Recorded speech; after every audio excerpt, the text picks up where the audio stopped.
Hi everyone. आज बेटे हम लोग जानने जा रहे हैं कि world how was it looking in 1915, the year when Bapu came to India. उस समय भारत और दुनिया में क्या हो रहा था, हम लोग ये जानने की कोशिश इस क्लास में करेंगे। तो जो लर्निंग ऑब्जेक्टिव्स अपने पास इस समय हैं बेटे, वो कुछ ऐसे हैं। देखो, ये 2-3 लर्निंग ऑब्जेक्टिव्स अपने रहेंगे।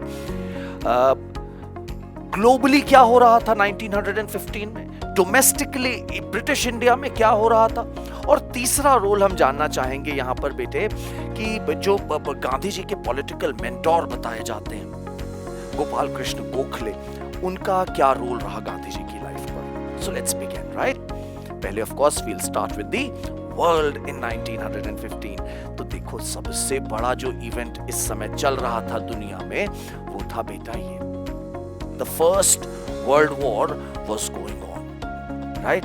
ये 28 जुलाई 1914 से शुरू हुई थी ये लड़ाई, और 11 नवंबर 1918 को इसका आर्मिस्टाइज साइन हुआ था। इसमें 2 पार्टीज थी, allies versus the central powers. जो एलाइज हैं वो बोले जा रहे हैं बेटे United kingdom, France and Russia. और ये लड़ रहे थे तुम्हारे ऑस्ट्रो हंगेरियन एम्पायर से, ऑटोमन टर्क से, and of course the Germans, right. Gradually, जैसा तुम्हें शायद अंदाजा हो इस बात का कि जब ये वर्ल्ड वॉर शुरू हुई तब तो कुछ इस तरह का डायनामिक्स था, लेकिन 2 साल के बाद 1917 में रशिया विल विथड्रॉ। रशिया में एक रशियन रेवोल्यूशन हो जाएगी, बोल्शेविक रेवोल्यूशन, वो बाहर चले जाएंगे और अमेरिका एंटर करेगी वॉर में, राइट। तो अगर तुम देखोगे तो कुछ दुनिया इस तरह से 2 गुटों में बटी हुई थी। इंडिया ऑफ कोर्स एलाइज के संग था, क्योंकि हम जो है एक ब्रिटिश कॉलोनी थे, right. And this is the entire scenario of the world war which was going on, right. और ये लड़ाई कहीं ना कहीं पर बेटा एक लड़ाई थी 2 वर्ल्ड ऑर्डर्स की। ये लड़ाई केवल कुछ पार्टीज की ही नहीं, एक स्ट्रक्चर की लड़ाई है कि कौन सा स्ट्रक्चर बेहतर है, क्या वो नेशन स्टेट है या वो मोनार्की है। मतलब राजा रहेंगे, किंग्स रहेंगे, या अब नेशन स्टेट्स, एक इलेक्टेड गवर्नमेंट, पार्लियामेंट, कॉन्स्टिट्यूशन, इनका सिक्का चलेगा। तो ये कहीं ना कहीं वर्ल्ड वॉर उसकी भी लड़ाई के तौर पर देखी जाती है। And of course the nation states emerged as victorious, right. Causes क्या थे वर्ल्ड वॉर के, थोड़े से मैं यहां पर हल्का सा तुम्हें 1-2 बड़े कॉजेस जरूर बताना चाहूंगा। एक बड़ा कॉज जो हमें ध्यान में रखना चाहिए, उसे कहते हैं बेटा फ्रेंच रिवेंचिज्म, राइट। रिवेंचिज्म का मतलब होता है जब आप अपनी किसी खोई चीज को पाने के लिए बदले की भावना से होकर के लड़ाई करते हैं कि मुझे अपना वो जमीन का टुकड़ा वापस चाहिए। This is known as revanchism. तो एक जमीन का टुकड़ा है अल्साशे लोरेन, राइट। ये जर्मनी ने फ्रांस से छीन लिया था 1870 में। तो उसको पाने की चाह जो थी फ्रांस की, वो उसने कहीं ना कहीं वर्ल्ड वॉर का जिम्मेदार उसे भी माना जा सकता है। दूसरी बड़ी वजह जो हम लोगों को ध्यान में रखनी होगी, वो है rise of Serbian nationalism. Serbia जिस तरह से स्लाव्स को लेकर के, स्लाव एथनिसिटी को लेकर के यूगोस्लाविया बनाना चाहता था, और उसके लिए उसने जिस तरह से ऑस्ट्रिया हंगरी से टेरिटरी डिमांड करी, बॉस्निया की, उसने भी वर्ल्ड वॉर के शुरू होने में एक बड़ा योगदान दिया, ये भी हम मान सकते हैं। इंडिया ने भी इसमें काफी इंपॉर्टेंट रोल प्ले किया। हमारे वहां से बहुत सारे प्रिंसली स्टेट से और ब्रिटिश इंडिया से बहुत सारे सोल्जर्स गए लड़ने के लिए। हम लोगों ने बहुत सारी रोड्स बनाने में और लेबरर्स के तौर पर भी बहुत सारा काम किया है इस फर्स्ट वर्ल्ड वॉर में, राइट। अच्छा, अब अगर हम लोग डोमेस्टिकली आकर के देखें जरा सा कि भारत में उस समय क्या सिचुएशन थी, देन अगेन क्योंकि वॉर की वजह से बेटा जो है सारे आर्मी के लॉज थे, martial laws, war time measures ले रखे थे ब्रिटिश गवर्नमेंट ने इंडिया में। तो हमारा जो फ्रीडम मूवमेंट था वो कहीं ना कहीं पूरी तरह से भटका हुआ था और डिसअरे में था, राइट। 1907 में सूरत स्प्लिट हो चुकी थी। मॉडरेट्स और एक्सट्रीमिस्ट्स, ये 2 गुट हमारे कांग्रेस के बन चुके थे, राइट। जब 1905 में पार्टीशन ऑफ बंगाल अनाउंस हुआ तो इस मुद्दे पर 2 गुट ये बन गए। मॉडरेट्स और एक्सट्रीमिस्ट्स के, राइट। जो मॉडरेट्स थे वो चाहते थे कि बेटा जो स्वदेशी और बॉयकॉट मूवमेंट है वो बंगाल तक सीमित रहे, और जो एक्सट्रीमिस्ट थे वो चाहते थे नहीं, इसको पूरे भारतवर्ष में फैलाया जाना चाहिए, राइट। ये देखो कुछ हमारे बड़े लीडर्स हैं, देखिए एक्सट्रीमिस्ट्स और मॉडरेट्स में तुमको जो दिख रहे हैं, दादा भाई नौरोजी, राइट, और तुम्हारे साथ हैं सुरेंद्र नाथ बैनर्जी, बदरुद्दीन तैयब जी और Firoz Shah Mehta. These were the 4 big names. ये मॉडरेट्स के हैं, और जो एक्सट्रीमिस्ट्स थे वो ऑफ कोर्स लाल, बाल, पाल और औरोबिंदो घोष। तो ये स्प्लिट हो चुका था, और इसकी वजह से काफी सिचुएशन नेशनल मूवमेंट की बहुत अच्छी नहीं बताई जाती है। होम रूल मूवमेंट अभी हम लोग देखेंगे कि 1916 में गांधी जी 1915 में आएंगे, और 1916 से एनी बेसेंट और बाल गंगाधर तिलक आयरिश होम रूल मूवमेंट से प्रभावित होकर के एक इंडिया में होम रूल मूवमेंट शुरू करेंगे, demanding that we should be given the right to self rule.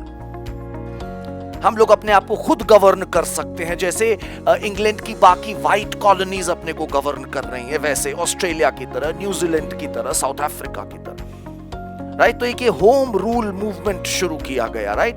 इसमें एनी बेसेंट और बाल गंगाधर तिलक इन्वॉल्व थे, और ये लोग जो है बेटे they played a very important role. Bal Gangadhar Tilak somewhere dominated the Maharashtra region, and Annie Besant was looking at the rest of India region, and they both organized protests and spread awareness among the public, and they also tried to unite moderates and extremists. They tried to unite Congress and Muslim League to come to the same page. तो ये home rule movement था हम लोगों का, right. इस समय देखो war के समय, वर्ल्ड वॉर के समय बेटे अपने 2 वाइसरॉयज रहे ब्रिटिश इंडिया के, राइट। एक बताए जा रहे हैं लॉर्ड चार्ल्स हार्डिंग, ये 1910 से अप्रैल 1916 तक रहे, और वहीं दूसरी जगह बताए जा रहे हैं लॉर्ड चेम्सफोर्ड, ये 1916 से लेकर के अप्रैल 1921 तक वाइसरॉय ब्रिटिश इंडिया के रहे। तो इन दोनों के समय ही वर्ल्ड वॉर लड़ी गई। वर्ल्ड वॉर कब से कब तक चली थी? 1914 से लेके 18 तक। तो थोड़े समय ये थे, थोड़े समय दूसरे थे, राइट। इस समय भारतवर्ष में जैसे जैसे वर्ल्ड वॉर तेजी पकड़ती जा रही थी, गदर मूवमेंट भी एक ऐसा एस्पेक्ट है जो हम लोगों को ध्यान में रखना होगा अगर हम उस समय के इंडिया को समझना चाह रहे हैं।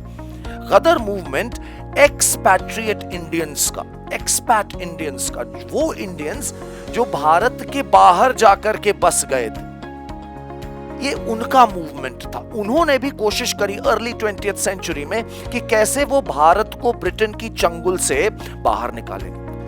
ये मूवमेंट अमेरिका से शुरू हुआ, जिसे लाला हरदयाल ने 1913 में शुरू किया था, और इनका एक जर्नल था जिसका नाम था गदर, और इसी वजह से इस मूवमेंट को गदर मूवमेंट कहते हैं बेटा।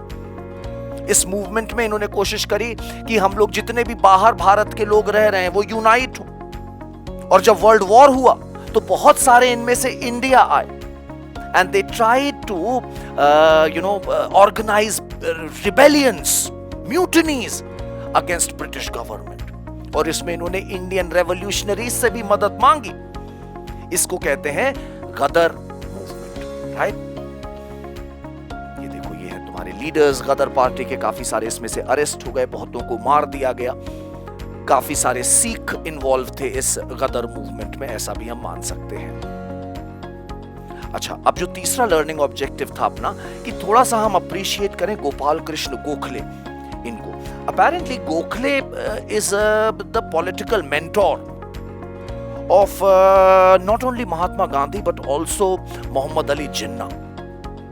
दोनों ही गोखले को अपना पॉलिटिकल गुरु मानते हैं, गांधी जी भी और जिन्ना जी भी, राइट। 9 मई 1866 को इनकी पैदाइश हुई थी, और 19 फरवरी 1915 that is when he died।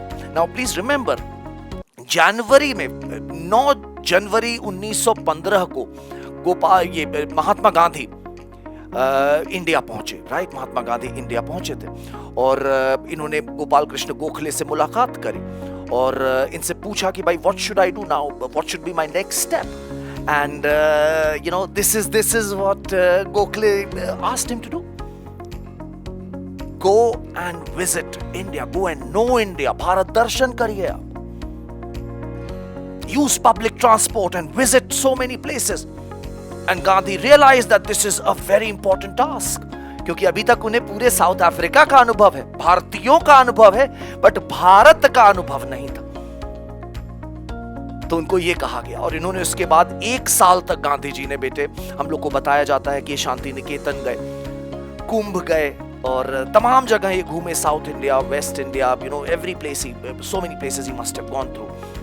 और इन्होंने साबरमती आश्रम स्टैब्लिश किया. And then finally he would join the mass movements, and he will start leading protest movements as well, right? Sadly, Gandhi ji के इंडिया आने के 1 महीने बाद ही गोपाल कृष्ण गोखले का निधन हो गया. बट उनकी एडवाइस को गांधी जी ने माना और भारत भ्रमण किया, right? Okay, see you later, bye.